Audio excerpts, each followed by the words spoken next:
क्या ऐसा कॉन्फिडेंस होना चाहिए हमारे अंदर कि हम उस पेपर को सोल्व करने से पहले एक कॉन्फिडेंट होकर जाएं। सारी चीजें उसको नजर आना चाहिए, हमारे क्या क्या पॉइंट्स हैं, हमने क्या क्या फॉर्मूलाज हैं, वो सारी चीजें आपको उसको शो करनी है ताकि वो आपसे खुश हो जाए। हेलो बेटा, वेलकम टू अकेड एक्सेल और मैं आरके जी सर आज एक और नई स्ट्रेटेजी के साथ आप सभी बच्चों के सामने हाजिर हूं, सबसे बेहतरीन प्लेटफॉर्म अकेड एक्सेल पर। क्योंकि अकेड एक्सेल आप सभी बच्चों को बहुत सी नई नई प्लानिंग दे रहा है ताकि बच्चों को बहुत हेल्प मिल रही है, इतनी हेल्प मिल रही है। आप पूरी वेबसाइट है हमारी www.acadexcel.com पर जाइए और विजिट कीजिए, बहुत सारी इंफॉर्मेशन आप सभी बच्चों को मिलने वाली है और बहुत ही वेबसाइट जो है आपके लिए बहुत हेल्पफुल होने वाली है। तो जल्दी से हमारे चैनल को लाइक कीजिए, शेयर कीजिए, सब्सक्राइब कीजिए और वीडियो अच्छी लगी हो तो इस पर कमेंट करके जाना मत भूलना। चलिए आज की जो स्ट्रेटेजी है वो स्टार्ट करते हैं हम। आज क्या है हमारा टॉपिक, ये है कि जब हम मैथ्स का एग्जाम देने जाते हैं किस में, बोर्ड में, तो वहाँ पर हम मैथ्स को कैसे अटेम्प्ट करें। क्या ऐसा कॉन्फिडेंस होना चाहिए हमारे अंदर कि हम उस पेपर को सोल्व करने से पहले एक कॉन्फिडेंट होकर जाएं ताकि हमें वहाँ पर कॉन्फिडेंस हमारा क्या हो, लूज नहीं हो। तो बच्चों क्या क्या फीलिंग्स हो सकती है हमारे अंदर जब भी हम मैथ्स का एग्ज़ाम अटेंड करने जाते हैं, तो हम क्या सोच के जाएं कि हम मैथ्स का एग्ज़ाम बहुत अच्छे से कर सकें। तो इसी के लिए आपके सामने मैं एक वीडियो बना रहा हूं ताकि आप सब बच्चों के अंदर इतना कॉन्फिडेंस आ जाए कि हमें एग्ज़ाम में अटेंड करें तो हमें ऐसा लगे ही नहीं कि हम कोई माइंड में कोई स्ट्रेस आ रहा है या कोई अलग तरह की फीलिंग्स सोच रहे हैं। तो वो सारी चीज़ें की सारी फीलिंग्स मैथ्स की मैं आप सभी बच्चों के सामने लेके आया हूं। तो सबसे फर्स्ट पॉइंट होता है हमारा कि how to attend maths paper in board exam. तो हम ऐसी क्या स्ट्रेटेजी हो हमारे अंदर कि हम मैथ्स का पेपर जो है बोर्ड में के एग्जाम में कैसे अटेंड करें। तो इसी के लिए मैं वीडियो बना रहा हूं और वीडियो लास्ट तक देखिए, एंड तक वीडियो देखिए। चलिए, हमारा पहली जो फर्स्ट फीलिंग्स है आप सभी बच्चों को ये रखना है, क्योंकि हम ये बच्चे सोचते हैं कि एग्जामिनर क्या सोचेगा, क्या तो एग्जामिनर के अंदर क्या क्या सोच हो सकती है और हमें एग्जामिनर के बारे में क्या क्या सोचना है। तो ये चीज़ आप ध्यान रखें कि चेक करने वाला जो सबसे फर्स्ट पॉइंट होगा बेटा हमारा ये होगा, चेक करने वाला कुछ नहीं जानता है। चेक करने वाला कुछ नहीं जानता है बेटा, क्योंकि हम ये पॉइंट हमने क्यों लिया है, क्योंकि हम जब लिखेंगे तो हम ये सामने वाले एग्जामिनर को सारी चीज़ें शो करवाएंगे कि वो एग्जामिनर हमारे लिए क्या है, कुछ नहीं जानता है। हम उसको एक फॉर्मूला होगा तो फॉर्मूला लिखेंगे, हम कोई लाइन होगी तो उस लाइन को, क्वेश्चन के आंसर को पूरे बॉक्स में करेंगे। ये सारी चीज़ें हम आप किसको, ये सारी चीज़ें हैं जो हम आपको एग्जामिनर के सामने शो करनी है कि आपका क्वेश्चन का आंसर क्या है, वो उसको थोड़ी दिखेगा एग्जामिनर को।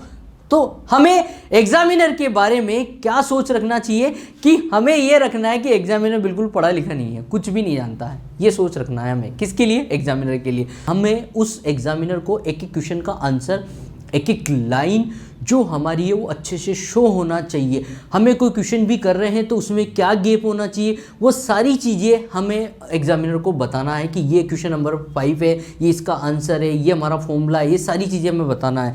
तो एग्जामिनर के बारे में सोच के बाद है हमारे हाउ टू राइट, हमें एग्जाम में लिखना कैसे है, ये हमारे लिए इंपॉर्टेंट है। क्योंकि हमने पढ़ लिया, याद सब कुछ है, हमने बहुत सारी चीज़ें याद है, तो हम उसको कैसे अच्छे तरीके से शो करें कि वो एग्ज़ाम क्या हो, एक तो टाइमिंग भी सही हो, हमारा टाइमिंग मैनेजमेंट भी सही हो और हम पेपर को पूरा कर पाएँ। तो सबसे पहली बात है हाउ टू राइट में कि हमें जो भी लिखें, क्योंकि सब बच्चों की राइटिंग अलग अलग होती है, दुनिया के जितने भी बच्चे हैं सारे बच्चों की राइटिंग अलग अलग होती है। तो ऐसी कंडीशन में क्या होगा कि हम जो लिखें, कम से भी कम जो लिखें वो रीडेबल हो कि एग्जामिनर उसको पढ़ सके, ऐसा लिखना है। एक तो ऐसा बिल्कुल ऐसा गंदा लिख रहे हैं कि हमें कुछ समझ में नहीं आ रहा एग्जामिनर को क्या लिख रखा है, तो वो कोई मार्क्स नहीं देने वाला। तो हम ऐसा लिखें, एक ऐसा सुंदर भी नहीं लिखे कि पेपर का टाइम ही पूरा हो जाए।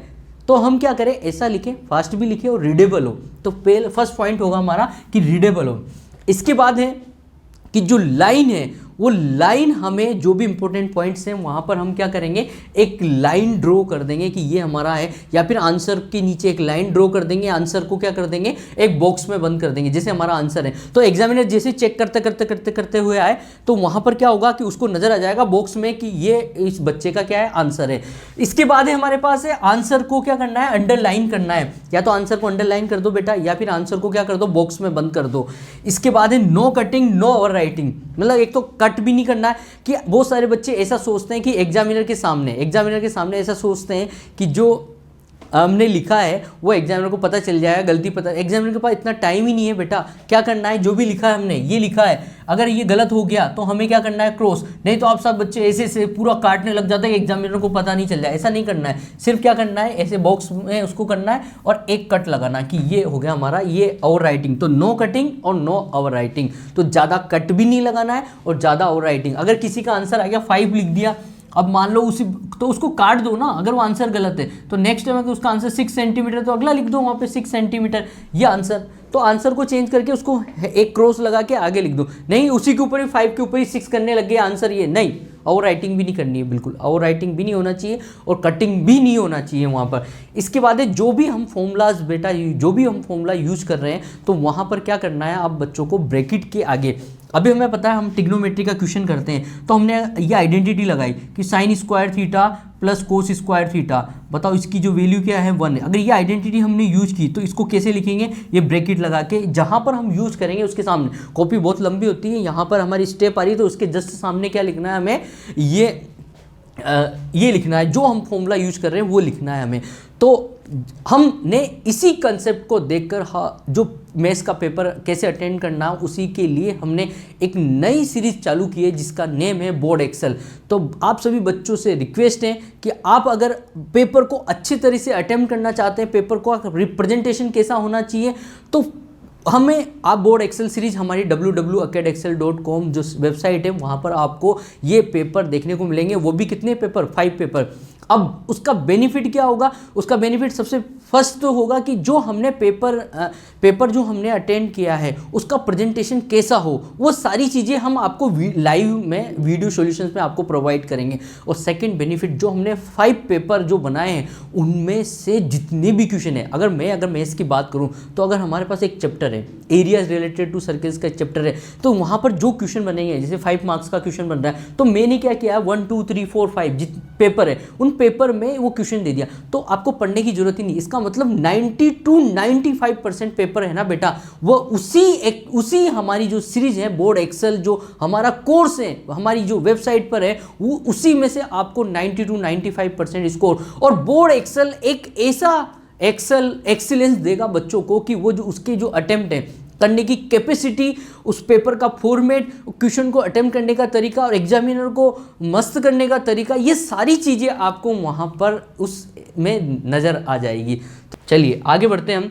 इसके बाद है हमारे पास जो सेक्शंस होते हैं कि हाउ टू अटेंड सेक्शन, हमें कौन सा सेक्शन अटेंड करना है। तो हमारे जो सेक्शन होते हैं बेटा एग्जाम में होते हैं ABCDE, ये सेक्शन होते हैं। अब किसी बच्चे ने ये किया बेटा कि अगर मान लो उसको अच्छा लगा कि D सेक्शन कर लिया, D पहले कर लूँ, फिर E कर लूँ, फिर A कर लूँ, फिर B कर लूँ, फिर C कर लूँ, ये ऐसे करता हुआ है। इसके बाद किसी ने कहा कि मैं A ही करूँगा, फिर B कर लिया हमने, MCQ अच्छे लगे, A सेक्शन में MCQ क्वेश्चन आते हैं, B C, फिर इसके बाद मैंने E पहले कर लिया, D, ये ऐसा कर सकता है। तो इन चीज़ों से कोई फ़र्क नहीं पड़ने वाला, आप चाहो जैसा सेक्शन कर सकते हो, ऐसी कोई ये नहीं है। और कोई कहते हैं कि ये सेक्शन करना है, ये सेक्शन करना है, तो मैं ये नहीं कहता बेटा, मैं आपसे सिर्फ एक ही बात कहूँगा कि आपको जो अच्छा लगे, किसी की MCQs में ज़्यादा पकड़ होती है तो उसको पहले, तो इसके लिए क्या करें बेटा, आप जितने भी है सैम्पल पेपर को सोल्व करें। सैम्पल पेपर आप जब सोल्व करोगे तो वहाँ पर आपको ऑटोमेटिक पता चल जाएगा कि मेरे लिए कौन सा सेक्शन हमारे लिए बेटर है। तो जो सेक्शन आपको अच्छा आता है वही सेक्शन करें, या फिर जो 15 मिनट्स पहले मिलते हैं आपको। इसका एक और अल्टरनेट तरीका है कि जब आपको 15 मिनट्स एक्स्ट्रा मिल रहे हैं पेपर को पढ़ने, तो वहाँ पर आप नोटिस कर ले कि कौन सा सेक्शन मेरे लिए अच्छा हो रहा है। तो जो सबसे पहले आएगा, जो हमें अच्छा लगेगा, जिसके क्वेश्चन हमें आ रहे हैं वही क्वेश्चन आप अटेंड करें, ताकि फिर आपका कॉन्फिडेंस लेवल बहुत नॉर्मल हो जाएगा, फिर बहुत अच्छी फीलिंग्स आएगी आपके अंदर। अब आप जाकर ऐसे क्वेश्चन अटेम्प्ट करने लग गए जो आपको आते नहीं है, तो वहाँ पर आपको प्रॉब्लम आने वाली है पेपर में, ठीक है। ये बहुत अच्छी बात है जो ध्यान रखें।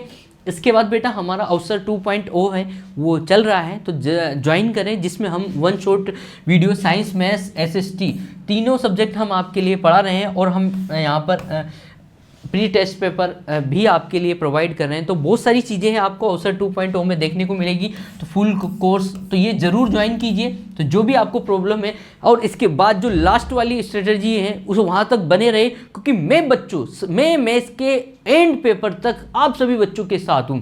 और हमारी क्या प्लानिंग है, हम बिल्कुल लेटेस्ट नई प्लानिंग करने वाले हैं जो आप सभी बच्चों को देखने को मिलेगी। तो जल्दी से चैनल को सब्सक्राइब कीजिए और जो नोटिफिकेशन ऑन कीजिए ताकि आप सभी बच्चों को जो भी हमारा नया काम हो वो आप सभी बच्चों को मिलना चाहिए। तो जल्दी से ज्वाइन कीजिए अकेडएक्सेल और हमारी वेबसाइट को ज़रूर विजिट कीजिए www.acadexcel.com। वहाँ पर भी आपको ये 10th के बाद भी बहुत सारी चीज़ें आपको देखने को मिलेगी। तो ऐसा है बच्चों कि हमारे चैनल को लाइक और सब्सक्राइब कीजिए। और ये 2.0 का एक प्लानर है जो आप सभी बच्चों को मिल ही चुका है। तो जो भी अभी 10th बोर्ड में है उन्होंने फॉलो किया है, बिल्कुल वो हमें फॉलो करते हुए आ ही रहे हैं। तो चलिए मिलते हैं आपसे फिर नेक्स्ट वीडियो में, तब तक के लिए थैंक यू बेटा।